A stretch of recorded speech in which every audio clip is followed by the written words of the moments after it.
ഇന്നത്തെ റെസിപ്പി എന്ന് വെച്ചാൽ മസാല ഷവായി ചിക്കനാണ്. ഇൻസ്റ്റാഗ്രാമിലും ഫേസ്ബുക്കിലും ഒക്കെ ട്രെൻഡിങ് ആയിട്ടിരിക്കുന്ന ഈ ഒരു മസാല ഷവായി ചിക്കൻ നമുക്ക് വളരെ എളുപ്പത്തിൽ തന്നെ വീട്ടിൽ റെഡിയാക്കി എടുക്കാം. ആദ്യം തന്നെ നമുക്കിതിൻ്റെ മസാലയൊന്ന് എന്തൊക്കെ ചേരുവകൾ വേണമെന്ന് പരിചയപ്പെടാം. ആദ്യം കുറച്ച് വറ്റൽമുളക് എടുത്ത് ചെറിയൊരു ചൂടുവെള്ളത്തിൽ കുറച്ച് വിനാഗിരി ഒഴിച്ച് കുതിരാനായിട്ട് മാറ്റി വെക്കുക. പിന്നെ വേണ്ടത് ചെറിയ ഉള്ളി, വെളുത്തുള്ളി, ഇഞ്ചി, തക്കാളി ഇത്രയും വേണം. ഇനി നമുക്ക് കഴുകി വെച്ചിരിക്കുന്ന ചിക്കനെ ഇതുപോലെ നല്ലതുപോലൊന്ന് ഇങ്ങനെ ഒരു കത്തി കൊണ്ട് ഇങ്ങനെ ഒരു ഹോളിട്ട് കൊടുക്കുക. കാരണം മസാലയെല്ലാം പുരട്ടുമ്പോൾ നല്ലതുപോലെ അത് പിടിക്കാൻ വേണ്ടിയാണ്. അങ്ങനെ ഞാൻ ഈ ഒരു ചിക്കനെ മസാലയൊക്കെ പിടിക്കാൻ വേണ്ടത് ഇതുപോലൊന്ന് റെഡിയാക്കി എടുത്തിട്ടുണ്ട്.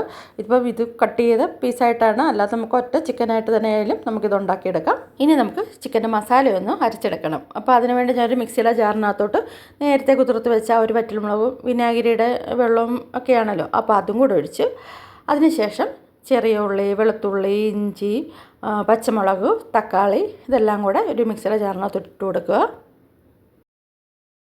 ഇത്തരം ചേരുവകൾ ഇതിനകത്തോട്ട് ഇട്ട് കൊടുത്തതിന് ശേഷം ഇതിനകത്തോട്ട് പിന്നെ പൊടികളാണ് ചേർക്കുന്നത്. 1/4 ടീസ്പൂൺ മഞ്ഞൾപ്പൊടി, 1 ടീസ്പൂൺ മല്ലിപ്പൊടി, 1/2 ടീസ്പൂൺ മസാലപ്പൊടി, ആവശ്യത്തിന് ഉപ്പും കൂടെ ചേർത്ത് നമുക്കിതൊരു ചെറിയൊരു തരി രീതിയിലൊന്ന് അരച്ചെടുക്കണം.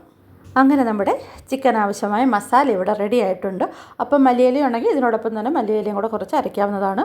ഇനി ഇത് നമ്മൾ എടുത്ത് വെച്ചിരിക്കുന്ന ചിക്കനകത്തോട്ട് ഇട്ട് കൊടുത്ത് നല്ലതുപോലൊന്ന് മിക്സ് ചെയ്തെടുക്കണം. നല്ലതുപോലെ എല്ലാ ഭാഗത്തും ആ ഒരു മസാല എത്തുന്നുണ്ടെങ്കിൽ വരെ നല്ലതുപോലൊന്ന് ചിക്കനും മസാലയും കൂടെ ഒന്ന് പുരട്ടിയെടുക്കുക. മസാലയെല്ലാം പുരട്ടിയതിന് ശേഷം ഏകദേശം ഒരു 3 മണിക്കൂറെങ്കിലും നമ്മളൊന്ന് റെസ്റ്റ് ചെയ്യാൻ വെക്കണം. അങ്ങനെ നമ്മുടെ ചിക്കനൊക്കെ 3 മണിക്കൂറിന് ശേഷം ഞാൻ എടുത്തിട്ടുണ്ട്. ഇനി നമ്മളൊരു കുക്കർ എടുക്കുക. അതിനകത്തോട്ട് നമ്മൾ ഓരോ ചിക്കൻ പീസും ഇങ്ങനെ എടുത്ത് വെക്കുക. അപ്പോൾ നമ്മളിത് കുക്കറിലാണ് ആദ്യം ഒരു 3 വിസിലടിക്കുന്നിടം വരെ ചിക്കൻ ഒന്ന് വേവാൻ വേണ്ടി കുക്കറിനകത്ത് വെക്കുക. അപ്പോൾ ഇത് കുക്കറിനകത്തെല്ലാം സെറ്റ് ചെയ്ത് വെച്ചിട്ടുണ്ട്. ഇനി ഒരു 3 വിസിലടിക്കരുത്. അപ്പോൾ ചിക്കൻ നല്ല കറക്റ്റ് പരുവത്തിന് വെന്ത് വരും. അങ്ങനെ ഇവിടെ 3 വിസിലടിച്ചിട്ടുണ്ട്. ഞാൻ തീയൊക്കെ ഓഫ് ചെയ്തു. അതിനുശേഷം അതിൻ്റെ എയറൊക്കെ പോയതിന് ശേഷം തുറന്ന് നോക്കി. അപ്പം തന്നെ നല്ലൊരു സ്മെല്ലാണ് ആ ഒരു കുക്കർ അങ്ങോട്ട് തുറക്കുമ്പോൾ തന്നെ. അങ്ങനെ ചിക്കനൊക്കെ നല്ല പരുവത്തിന് വെന്തിരിപ്പുണ്ട്. പരിപാടി ഇവിടെ തീർന്നിട്ടില്ല. ഇനി നമുക്ക് ഒരു പാൻ അടുപ്പ് വെച്ച് അത് ചൂടായി കഴിഞ്ഞപ്പോൾ അതിനകത്തോട്ട് കുറച്ച് ഓയിൽ ഒഴിച്ച് കൊടുത്ത്, അപ്പോൾ ഓയിലൊക്കെ ഒന്ന് ചൂടായതിന് ശേഷം നമ്മൾ കുക്കറിനകത്തൊന്ന് ഓരോ പീസ് ഇതിനകത്തോട്ടൊന്ന് വെച്ച് കൊടുക്കുകയാണ്. അത്യാവശ്യം നല്ല രീതിയിലൊന്നും മൊരിയുന്ന രീതിയിലാണ്.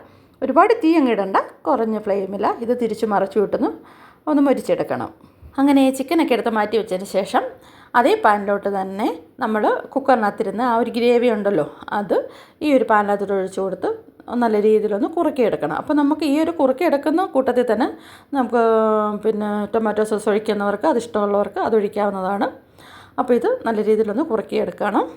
ഈ ഒരു മസാല ഒന്ന് കുറുകി വരുന്ന സമയത്ത് നമ്മൾ റെഡിയാക്കി വെച്ചിരിക്കുന്ന ചിക്കനും കൂടി ഇതിനകത്തോട്ട് ഇട്ട് കൊടുക്കുക. ഇട്ട് കൊടുത്ത് ഒരു ചെറിയൊരു തീ കൊടുത്തതിന് ശേഷം നമ്മളത് ഓഫ് ചെയ്യാവുന്നതാണ്.